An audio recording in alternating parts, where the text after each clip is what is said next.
Hi guys, my name is Robin. You probably know me as Darkrun, and I run the Nexus websites. So that's Tez Nexus and Skyrim Nexus, Dragon Age Nexus, so on and so forth. I've been doing it for 10 years now. I started doing it when I was 15 and I'm 25 now. Just living up in Reading. The reason why I'm doing this via video, and I've never done it before, so don't hurt me too much in the comments, is because I've just found my webcam. Moved here 2.5 years ago after graduating from university to come stay up here and live with friends. I'm moving out now and I've just found my webcam, so I thought it might be quite a nice idea just to get my thoughts down into voice and video rather than writing it all out for once, so you can see what I look like, see what I sound like, hear my opinions as they're said rather than trying to interpret how I'm trying to say things. Yeah, I'm just moving out of my house right now. There's a bonfire going out in the back garden. It's about 9 o'clock, just coming up to 9 o'clock, so the light's terrible, but I don't care. I'm just going to do this now because I haven't got any other time to do it in. That's my bed behind me. I don't always sleep in the study. I'm not a bum, and I do have a bedroom. It's an ensuite actually, isn't that amazing? So yeah, so I'm moving out on Friday, so things are a little bit rushed, a bit hectic. It's finding it hard to find time to get any words down into paper because I was wanting to write down a few thoughts and opinions about what Bethesda have announced regarding Skyrim and the creation kit and their Steamworks integration. But before I get into that, just wanted to have a general chit chat. You know, how are you? How's it going? I'm doing all right, thank you. I've managed to get some sleep recently. I mean, when Skyrim first came out, what was it, about 3 weeks ago, 3 and a little bit weeks ago, for the first 2 weeks I was working about 18-hour days just on making sure that Skyrim Nexus stayed up. The traffic was absolutely immense. I don't think anyone really, I know I didn't anticipate the amount of traffic that came via Skyrim, and that was just for Skyrim and not the other network sites. So overall, over the course of the first 2 or 3 weeks, we were pushing close to 750,000 unique visitors a day, and pushing something like 8 million page views, and it's just absolutely ridiculous, absolutely astronomical. So it was hard work, and hopefully it's going to pay off and it'll be worth it. I mean, the modding community's done really well, really well. I mean, I think I was checking today and we're now up to about 2,000 mods, not including the save games, so about 2,300 files, and about 300 of those are save games. So the rest of the mods, I'm just going to say the rest of the mods, they might not be. I don't care if they're My Little Pony or not, it's still a mod. And so yeah, so it's been really amazing. And obviously we've all been waiting for the creation kit to come out. And Bethesda have announced that the other day.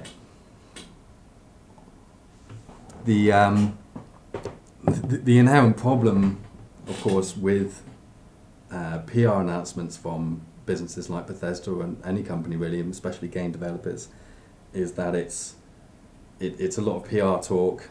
It's a lot of reading between, you have to do a lot of reading between the lines. What are they trying to tell you? Do you take them at face value? Do you not take them at face value? Why haven't they told us something? Why have they told us this? Why haven't they told us that? So it's very easy to misconstrue what's been said, or misinterpret, or find your own interpretation.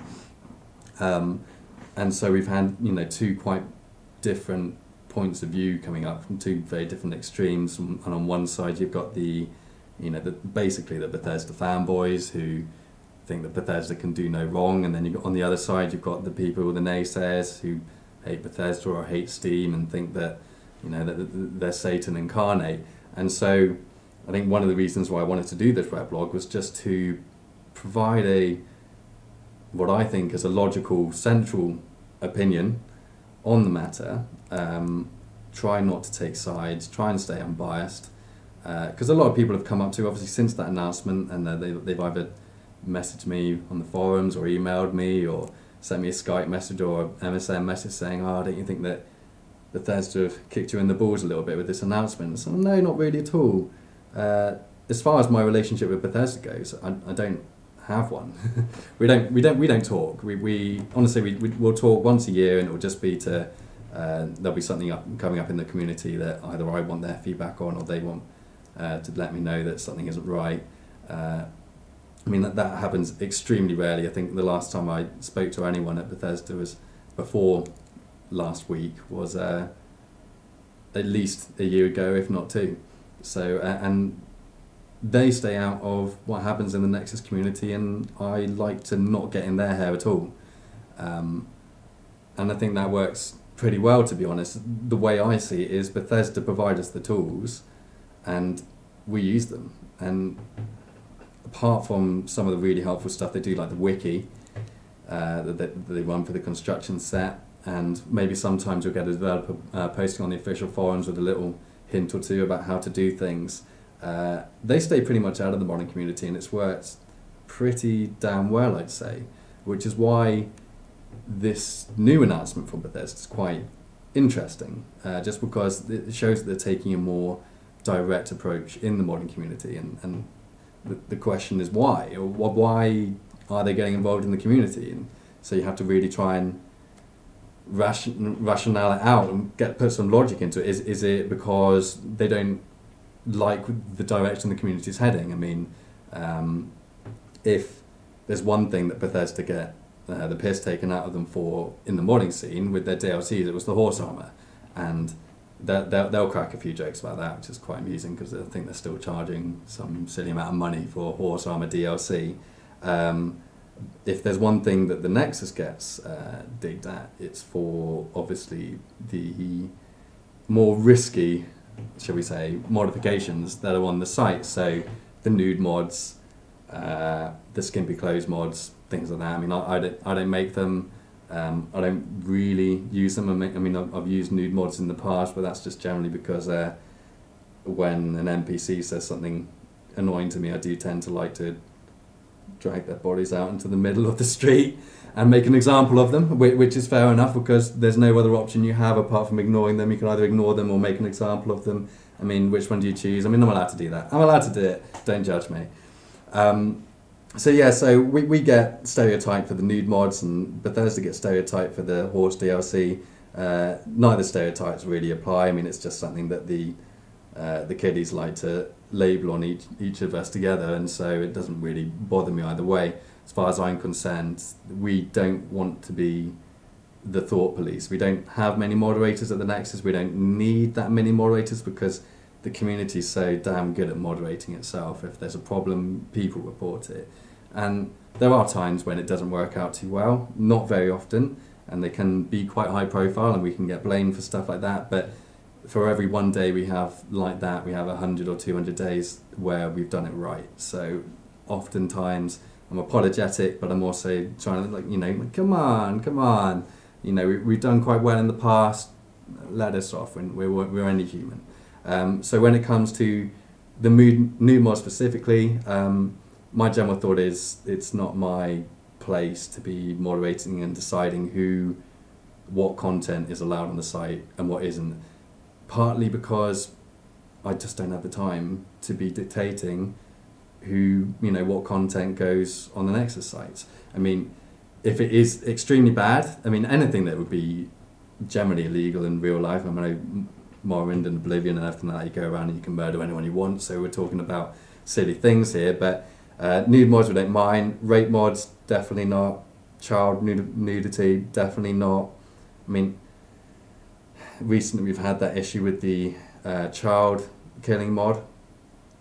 Personally, my opinion is that the childs are really quite annoying in Skyrim. They annoy the crap out of me, children, they really do. I don't go on a massacre thing killing all the children, but I do like the argument that I read in the comments recently, which was when a dragon attacks, it's pretty silly that all the NPCs die apart from the children. It's not conducive of real life. It doesn't reflect real life. If a dragon attacked a town, I think it would kill everyone and not just the adults. So it sort of works both ways, and once again, it's just something we don't want to get involved in. We like to moderate the comments because we want to have as troll-free community as possible.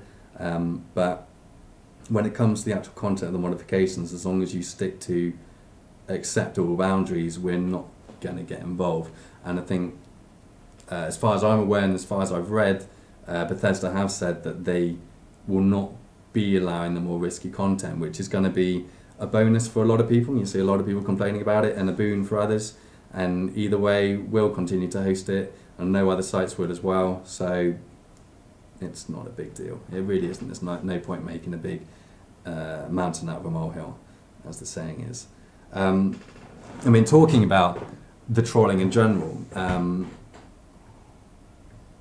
one of the things I get a lot, well, I say a lot, one of the things that comes up every now and again, you'll get some disgruntled person who's probably been banned for saying they pirated the game or something, and they'll come back with some retort saying, your site's crap, I can do better, and I wholeheartedly welcome it. I don't deny it either. I've always said all through my weblogs, things like that, that the Nexus is here. I've coded it all from the ground up. I'm not a good coder. I'm not a good coder at all. I've always said I'm a jack of all trades. I'm a master of none, and that's very true. I mean, if a server admin came up to me and took a look through all the SSH and had a look at the servers, he'd probably laugh in my face. What the hell is that? And so, well, it's worked in the past, so I'll carry on going. And that'll be until I can find someone who knows better than me. PHP-wise, the site code, it's utterly terrible, absolutely terrible, because that's what I know. I don't have time to learn anymore. So what you see is what you get. Thankfully, I've hired on Axel, and I'm hiring on someone else very soon, who will be doing a lot better job than I've ever been able to do. So what I'm trying to say is basically, I'm pretty sure you probably could do quite a lot better job of making a site that's like the Nexus, and there probably are better sites out there right now, feature-wise. But making the website is only a tenth, maybe an eighth of running a website like the Nexus. So the features and the functionality almost play second row to the community that you foster.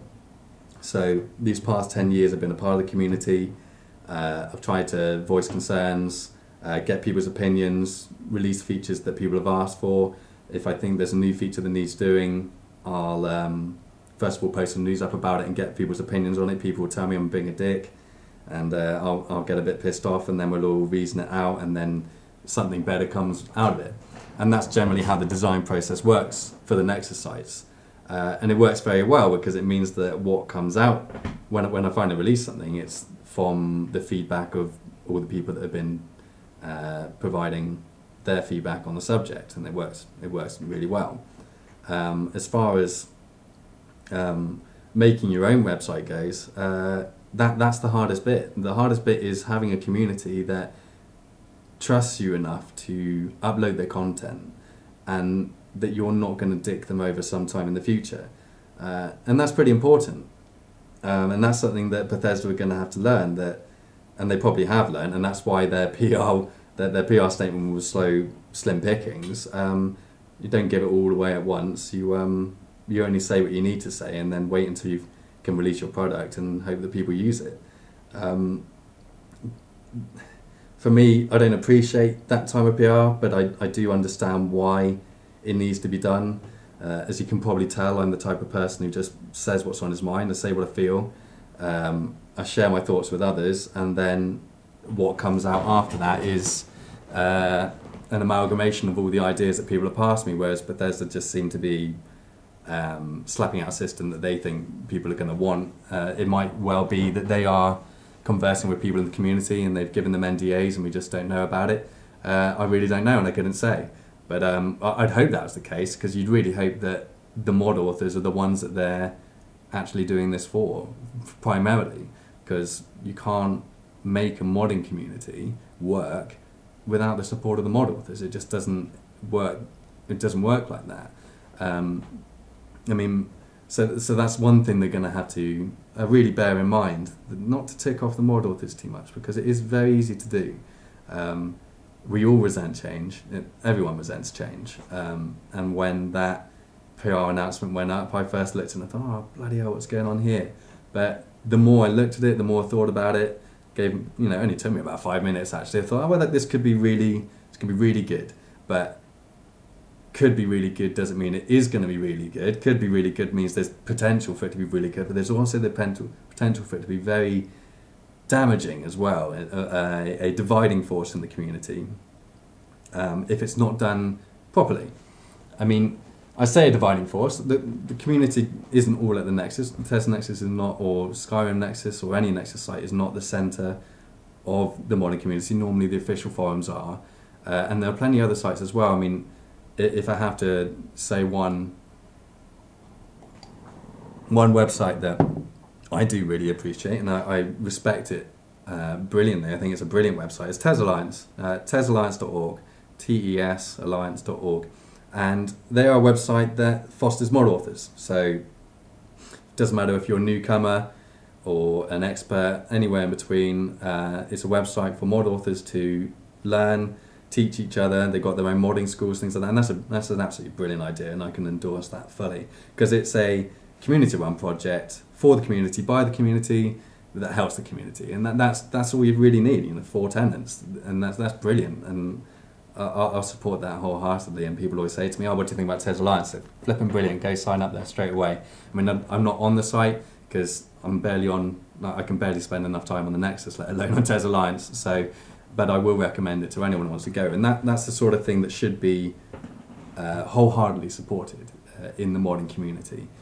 Is these community sites that are run by people for no real gain. The only real gain is seeing what people can come up with, and that's exactly what the modding community should be like. It should be as open as it possibly can be. If you find something new that can help a load of other people, you don't hoard it, you don't keep it quiet, you share it and hope that people can come up with some really good things themselves, and that's pretty much how the community's worked for the past 10 years. I mean, sure, there's mod authors that are quite tight-lipped, and that's their own prerogative. That's how it works. But generally speaking, mod authors learn from each other, and that's what makes the community so good, really. The openness of it all. And so I hope that this Steam Workshop integration will be able to continue that almost tradition of being as open as possible and sharing as possible, which is why when conversation topics come up about money in the modding community, mod authors making money from their mods, it's a double-edged sword, really. It can be both a positive thing and a negative thing. The reason why there's a little bit of ambiguity in this Steam Workshop announcement from Bethesda is that obviously the only other game that is integrated with Steam Workshop is Team Fortress 2, and that integration does charge money for at least some of the mods. Now, Bethesda have come out and said that, let me just actually pull that up on the site, because I got a quote from Matt Grandstaff, which probably is for the best if I get it word for word, so I'm not thought to be misconstruing things. So I asked Matt if he could just clarify his position on when he said that using the workshop you'll have free user content with the push of the button. And that sounds, pretty straightforward, that all the mods are going to be free on Steam Workshop.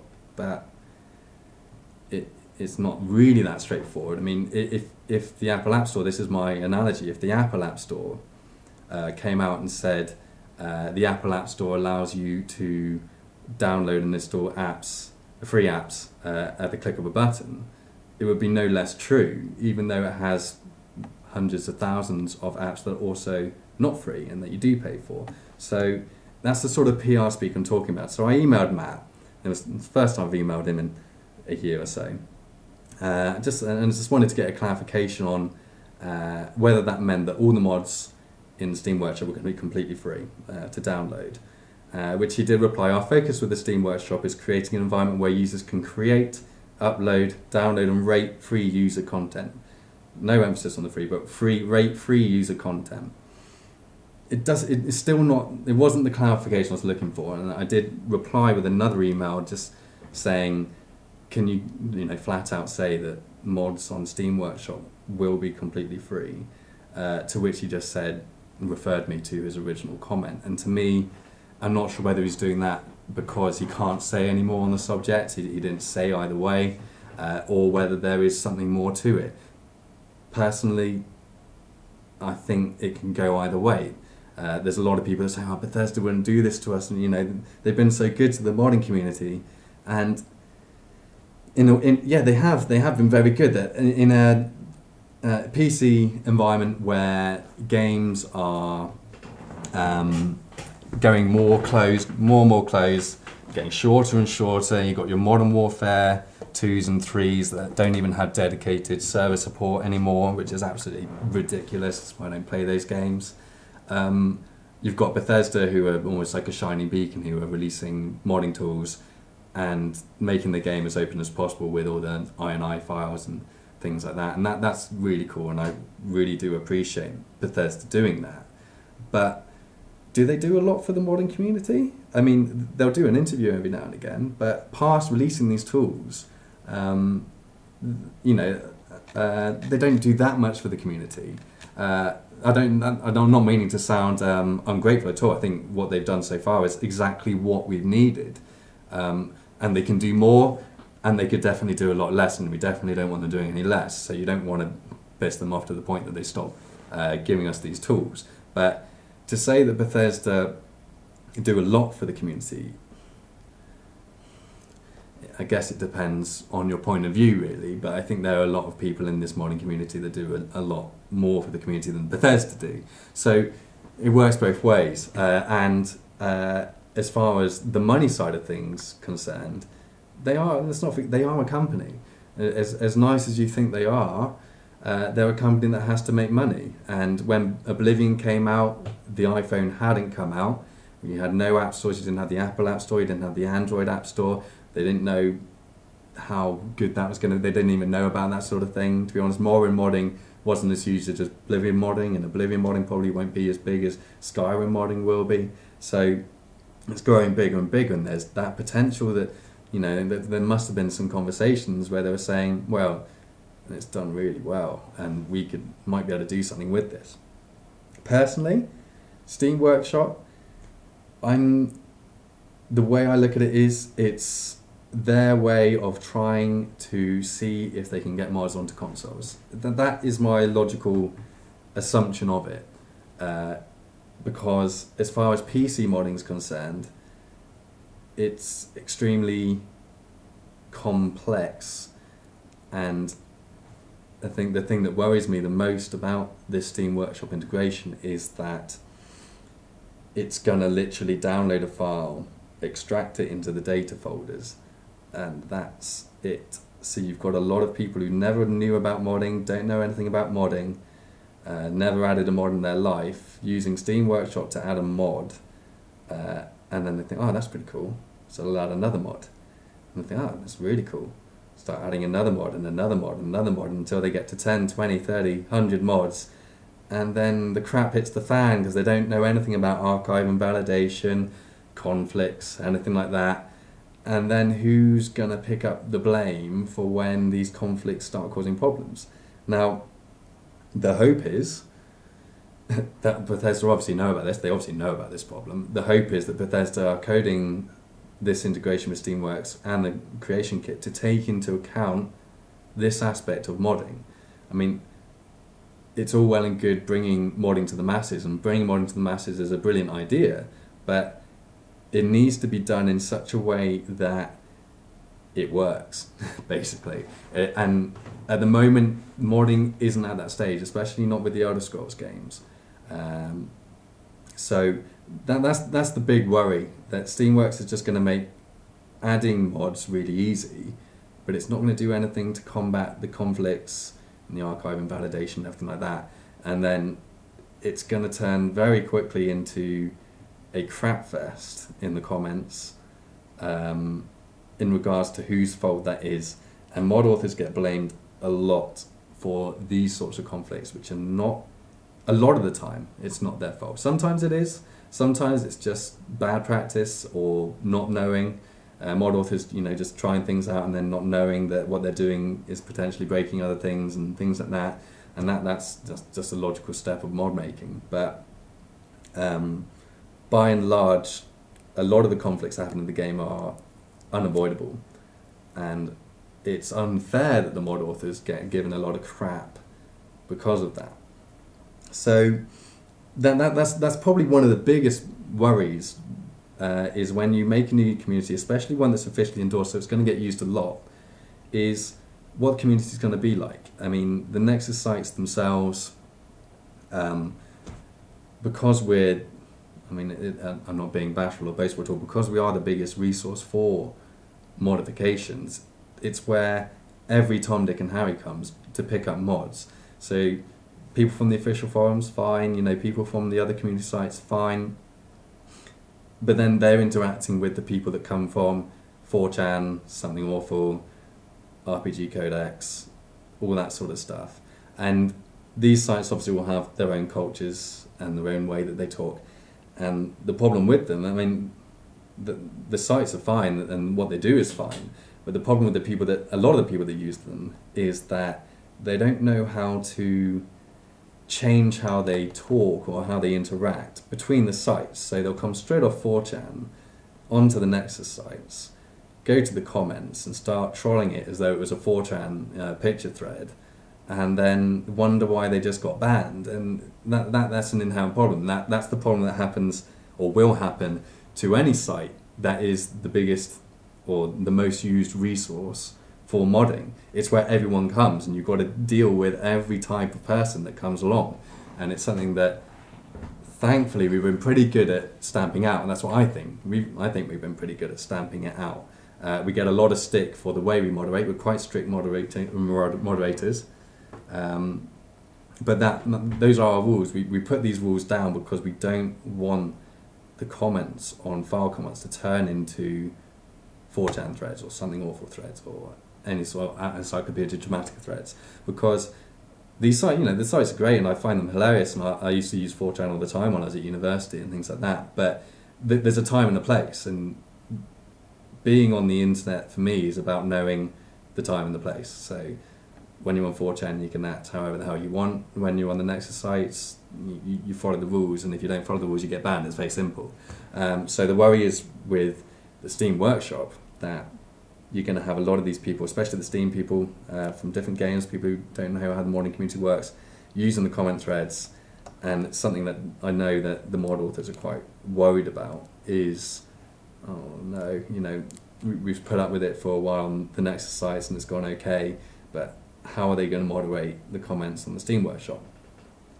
Of course, this is all completely conjecture. I don't know any more than you guys do on the subject, but this is just me trying to just talk through the things that I was worried about, and I know that a few other people have been worried about as well, and these are the biggest issues for me.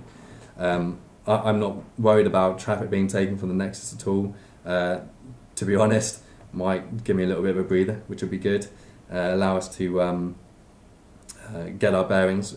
Some of you, probably hopefully most of you will be aware that we've been working on a Nexus mod manager, which is in open beta. It's more of like an open alpha, but it's an open beta, that's what we're calling it.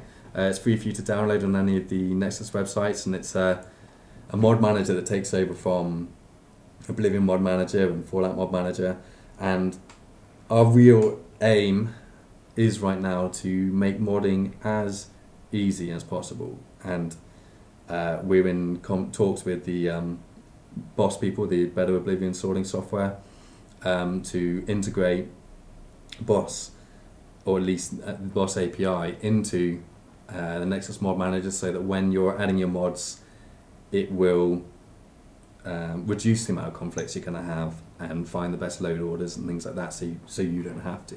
So it's going to be a more lazy mod authors or lazy mod users tool, and that's our real hope, and we're going to keep working on that despite of the Steamworks stuff. We honestly don't have a clue what's going to be in Steamworks, how it's going to work, what sort of integration they're going to do, what sort of conflict detection they do. If it's awesome, then that's brilliant. You know, the community's going to love it, and that's great. I mean, anything that brings modding to the masses is great. But we're going to carry on getting as best as we can, as we always have done, placing ourselves firmly in a completely free and open environment. That's exactly where I'm positioning things. And money is not an issue. We're not going to charge for mods. We're not going to do anything to do that. Not any reward schemes, anything like that, because the money that I make predominantly goes straight back into the into running the site. So last year I bought 3 new really powerful servers ready for Skyrim, and even then that didn't work out too well. hired on Axel to do PHP coding for us, and that's going brilliant. He's been absolutely great. And we bought a CDN, a little bit of a mini CDN, which I've expanded on over the past week, which has worked out really well. Bought a couple more file servers. They're going to go in.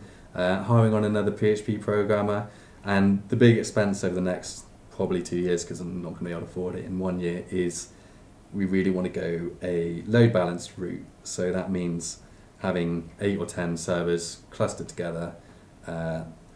It's not cloud. Cloud's a bit of a buzzword, but all load balanced up. And that, I think I'm budgeting about close to 200 grand British pounds to buy that, which will be, dollars wise, that's more than $250,000, something like $350,000. It's a lot of money.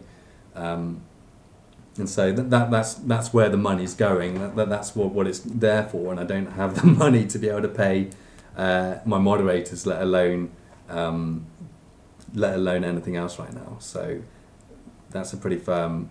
We're sat in the completely free area of modding. That's as firm as I can make it. As far as where things go from here, it's really a wait and see game. As I said, we have no idea what Steamworks is going to be like. Personally, my opinion is that Bethesda are going to try and make Steam Workshop a bit more of an exclusive club. So your Midas Magics, your Deadly Reflexes, your Lost Spires, mods like that are going to be really sought after on Steam Workshop. They're going to really pump it. I'd imagine they're going to be talking with Sony and Microsoft to try and get these files ported over to the consoles, and maybe start charging the console users for these mods, and maybe get the mod authors a bit of money. And I wouldn't begrudge them that at all, because these modifications take thousands of hours and they're absolutely amazing, so why wouldn't you? Do I think that Steamworks is going to be used for the smaller tweaks and things like that? I really don't know. It will make their job a lot harder if it is, but I'm pretty sure Bethesda will be able to give you more information. But I can imagine that they're going to try and use Steam Workshop to really just pump the biggest mods, just because of the aforementioned conflicts, archive invalidation and stuff like that. I honestly don't know. This is all my own opinion and all conjecture. I've got no understanding of anything more than you guys do, but that's what I'm thinking. Do I think Bethesda are going to do a good job? I think they're going to try their damn hardest. I really do. And I hope they do really well, and I hope they manage to give us a load of features that's going to make modding a lot easier. Whether I think they're going to do that is another question entirely, which I'm not going to answer. But yeah, that's pretty much my take on how things are. I'll probably start winding this down. I just realised we've gone on for 30 minutes. I do like to, as I call it, go off on a tangent. So hopefully it's given you a little bit of an insight into how I feel about the situation, the Nexus Sites in general, where we're heading, what's happened, who I am, what's going on. All I've got left to say is that, thank you for your support. I mean, over the past month or so, things have been a little bit rocky with with how the sites have been up and down, and it's been really good to hear some words of caution, especially from the mod authors, who I really do appreciate talking to. On that note, if you're wondering why, when I say I've been talking to the mod authors and you're a mod author and you thought he hasn't spoken to me, if you've got 1,000 or more unique downloads on any of the Nexus sites, you're automatically allowed to view a private forum on the Nexus forums, which is where all the mod authors come and talk about various different things. So there's about 7,500 people that are able to see the forum. 7,500 people don't use it, but there's quite a few that do, and it's really been a really handy tool for getting feedback from the mod authors and allowing them to let off some steam away from all the other users of the site who are mod authors. It's not really about an elitist thing, it's just about providing an avenue for them to talk about things that affect them as mod authors. It's been really handy, and they've been absolutely brilliant. I must admit, I never really realised how appreciated the service the Nexus Sites offered is. I just get on with things in my own little world, to be honest. I'm not on the official forums all the time. I do check them from time to time. I just tend to stick to the Nexus, stick to what I know best, try and find ways to make it better for the mod authors and for the people who download, but by and large, I keep to myself because it's the general saying I like to say. I really fucking hate drama.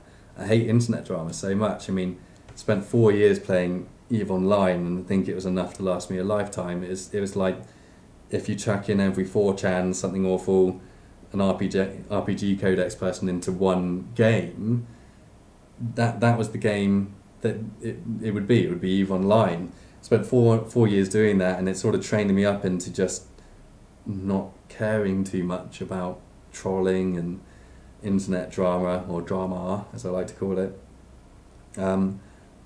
So yeah, so it's been really great just to hear the support, the words of support that have come through. It's been really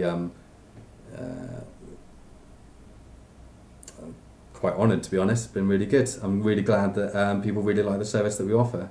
I'm probably going to cut short this video now because I realise I've been rambling. So